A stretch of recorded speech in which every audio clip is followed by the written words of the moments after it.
It's about it's the not size. really big, but it's medium size, kind of small. It's made of ivory. It's very intricate detail. There's basically a cloth on it, and it's designed in a pattern that kind of looks like it's a custard cream. The elephant's tusks are cut off, they're not quite finished.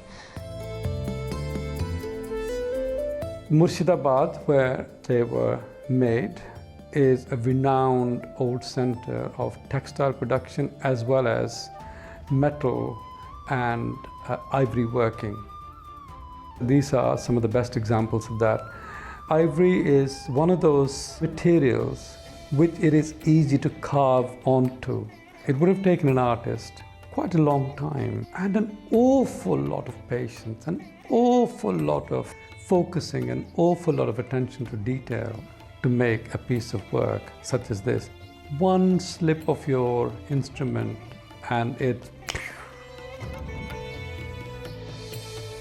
They must be like real or something because they have guards protecting them. I thought it was a bit weird because it's an ivory elephant and an elephant's tusks are made out of ivory, so they would have had to kill lots of elephants just to make another elephant. I think they would have thought it might have shown like dominance, like they've killed an elephant and now I'm going to make it into something like what they think was good. I think someone special might have gifted it because that looks really important. My assumption is that perhaps this was gifted by the Nawab of Murshidabad. The Nawab would have been sort of like the king of Murshidabad, as it were, to, I assume, the Viceroy of India.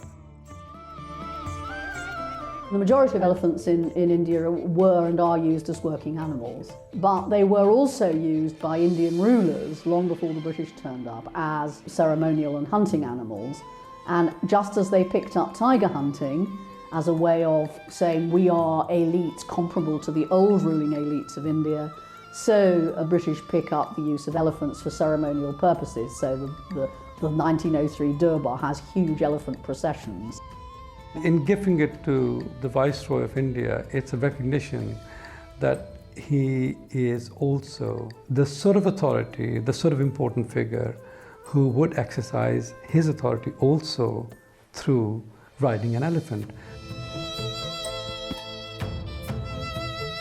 I wonder how big the tusks must have been to make the whole thing. I wonder who made it, what kind of a life they had, whether this precious object was something they were highly rewarded for monetarily, or whether it was something that they did for little money which undervalued their skill. I don't know. I wonder if they liked doing it because they would have known they would have had to kill an elephant to do it, but they would have got money for it. One of the ways we could begin to describe the relationship between British and Indian people during the period of British rule is a relationship through crafts. So on the one hand, some new techniques arrive from outside of India and become taken up by Indians. Then on the other hand, the British become customers for some of the wonderful indigenous craft skills of Indians. Kind of cross-cultural exchanges of art and technology, which are partly about power and money, but they're also about exchanges of ideas and skills.